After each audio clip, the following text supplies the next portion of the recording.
નમસ્કાર વિદ્યાર્થી મિત્રો, આશા રાખું છું કે આપ સૌ મજામાં છો. આપણે ધોરણ 9 ગણિત ચેપ્ટર નંબર 5ની આજે શરૂઆત કરવાની છે.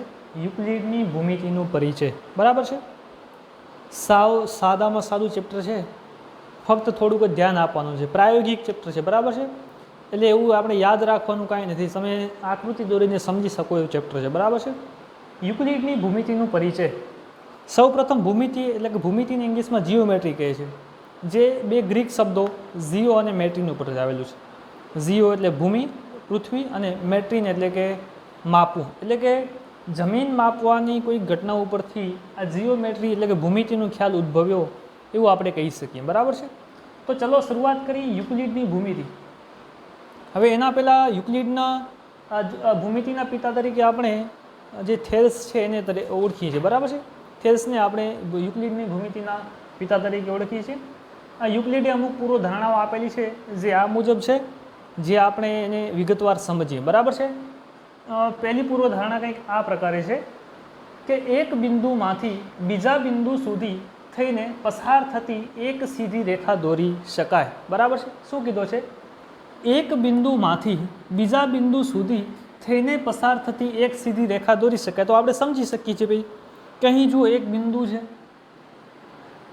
આ બીજું બિંદુ છે. બરાબર છે. તો એક બિંદુમાંથી બીજા બિંદુ સુધી થઈને પસાર થતી એક સીધી રેખા દોરી શકાય. તમે જોશો તો આપણે આ બેને જોડીએ તો આ એક રેખા કહેવાય. બરાબર છે.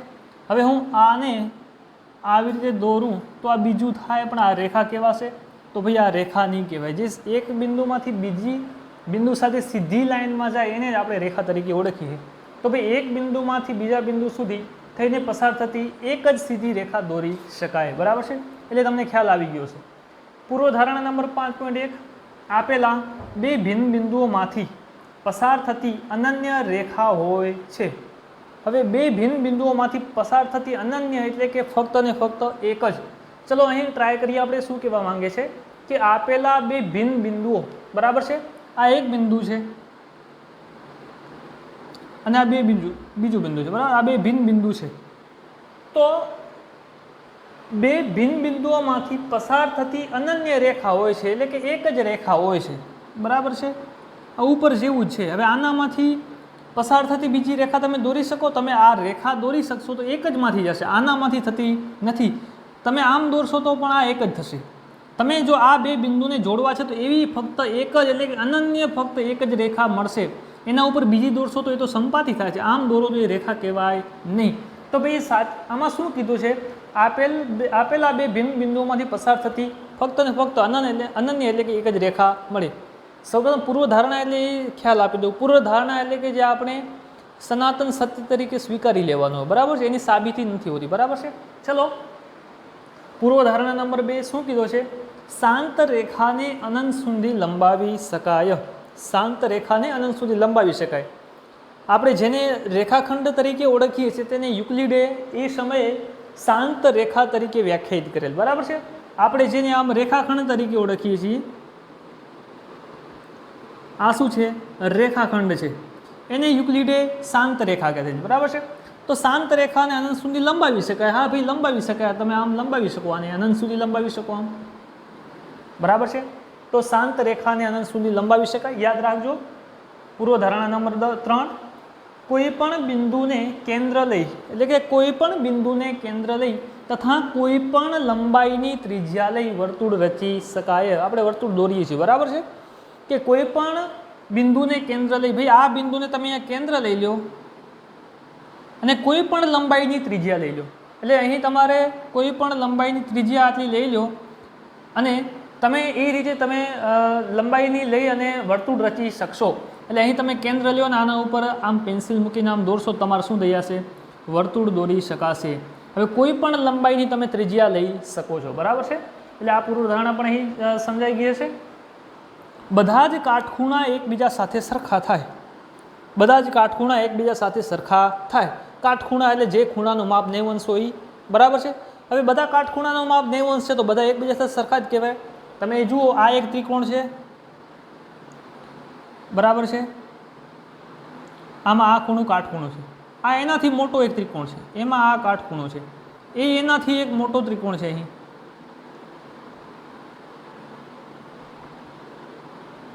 તો આ પણ શું છે કાટખૂણો છે તો આનો માપે 90 અંશ હશે આનો 90 અંશ છે અને આનો પણ 90 અંશ હશે બરાબર છે તો ભાઈ બધા જ કાટખૂણા એકબીજા સાથે સરખા થાય એ પણ અહીં તમને સમજાઈ ગયું હશે પૂર્વ ધારણા નંબર 5 જો બે રેખાઓને કોઈ ત્રીજી રેખા છેદે બરાબર છે અહીં જુઓ આ બે રેખાઓ છે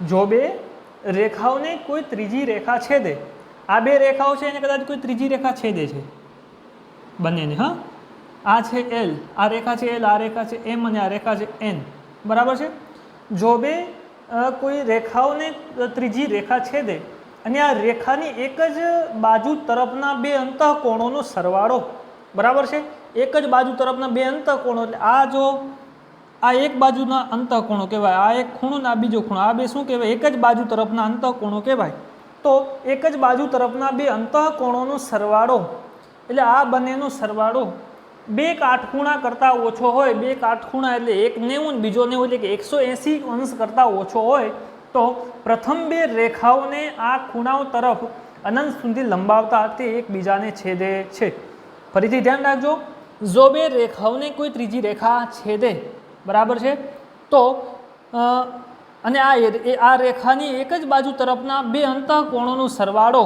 બે કાટખૂણા કરતાં ઓછો હોય તો પ્રથમ બે રેખાઓને આ બે જે રેખાઓ છે એને આ ખૂણાઓ તરફ એટલે કે આ બાજુ લંબાવતા અનંત સુધી લંબાવતા તે એકબીજાને છેદે તમે આને આ બાજુ લંબાવશો તો આમ ક્યાંક જશે ને એકબીજાને ક્યાં શું કરશે તો છેદશે બરાબર છે એ ક્યારે છેદે કે જ્યારે આ બેનું સરવાળો બે કાટખૂણા કરતાં ઓછો એટલે કે 180 અંશ કરતાં ઓછો હોય ત્યારે આવી રીતે હોય ભાઈ કે બરાબર છે આ બે રેખાઓ છે હવે આમાં તમે જોશો તો આ એક બાજુ તરફના અંતઃકોણો છે આ બેનું સરવાળો આ ભાઈ 90 અંશ છે આ પણ 90 કાટખૂણા છે 90 180 તો ભાઈ એ બે કાટખૂણા કરતાં ઓછો છે નથી તો ભાઈ આને તમે અનંત સુધી લંબાવશો તો આગળ જ જશે ક્યાંય છેદવાની નથી બરાબર છે તો આ પ્રકારે કંઈક કહેવા માંગે છે કે ભાઈ જો બે રેખાઓને કોઈ ત્રીજી રેખા છેદે અને આ રેખાની એક જ બાજુ તરફના અંતઃકોણોનો બે અંતઃકોણોનો સરવાળા કે બે કાટખૂણા કરતાં ઓછો હોય તો પ્રથમ બે રેખાઓને આ ખૂણાઓ તરફ અનંત સુધી લંબાવતા તે એકબીજાને અહીં છેદે છે બરાબર છે સમજાઈ ગયું છે આશા રાખું છું પ્રમેય નંબર 5.1 સાબિતીવાળો હોય બરાબર છે શું કીધું છે બે ભિન્ન રેખાઓમાં એકથી વધુ સામાન્ય બિંદુ ન હોઈ શકે સાવ સિમ્પલ વાળી વસ્તુ છે ભાઈ બે ભિન્ન રેખાઓમાં એકથી વધુ સામાન્ય બિંદુ ન હોઈ શકે એનો મતલબ શું કે ભાઈ આ બે રેખાઓ છે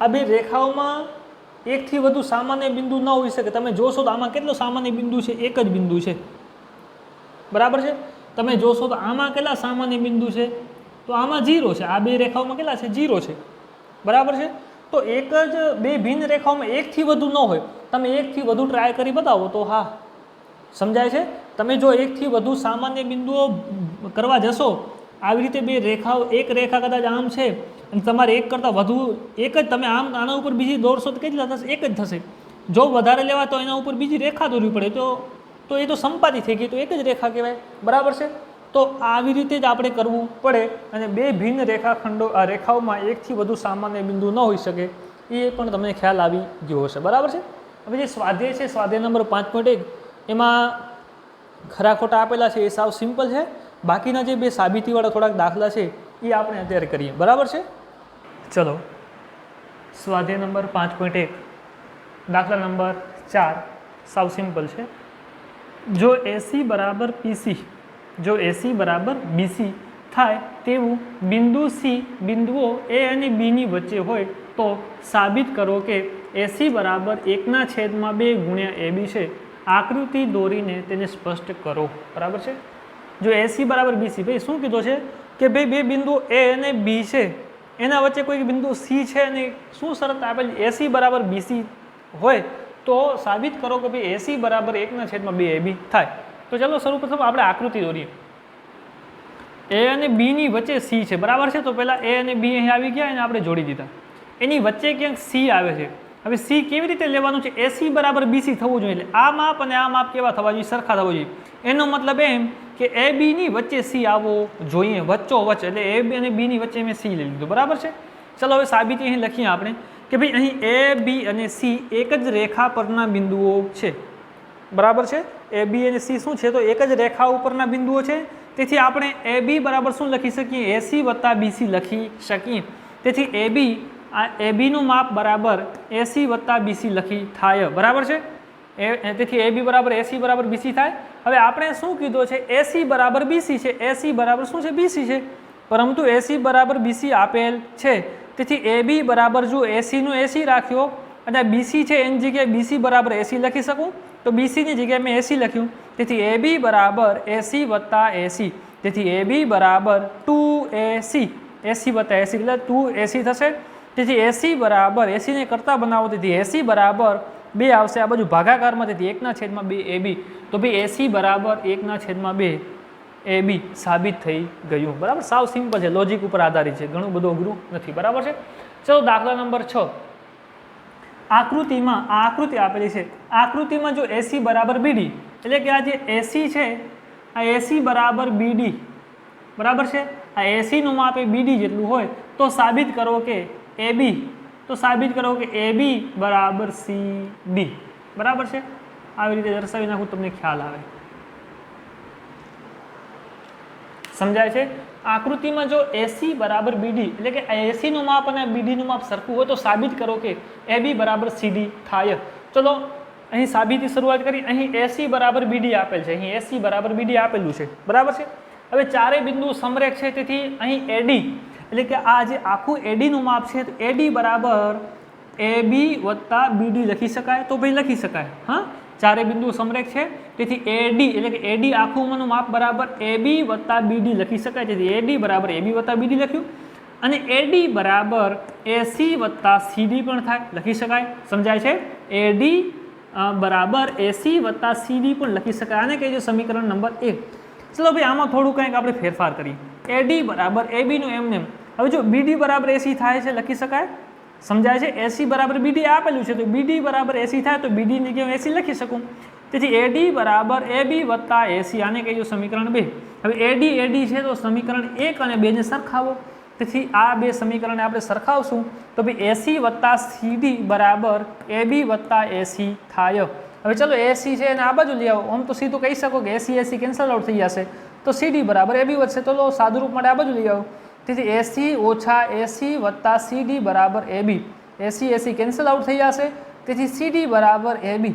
તેથી એ બી બરાબર સીડી. જેથી એ બી બરાબર સીડી જે આપણે સાબિત કરવાનું હતું એ આપણે અહીં સાબિત થઈ જાય છે, બરાબર છે. તો સાવ લોજિક ઉપર છે, આધારિત છે. તો યુક્લિડની ભૂમિતિનો પરિચય છે તમે તમારી જાતે કરજો, બરાબર છે. જે અઘરું થોડુંક હતું એ તમને શીખવાડી દીધું છે. બાકી જે છે તમે સમજી વાંચીને કરી શકો એવો છે, બરાબર છે. કંઈ પણ ડાઉટ હોય તો પૂછી લેજો, બરાબર છે. હવે જ્યારે પણ મળશું ત્યારે આપણે નવા ચેપ્ટર સાથે મળશું, બરાબર છે. Thank you.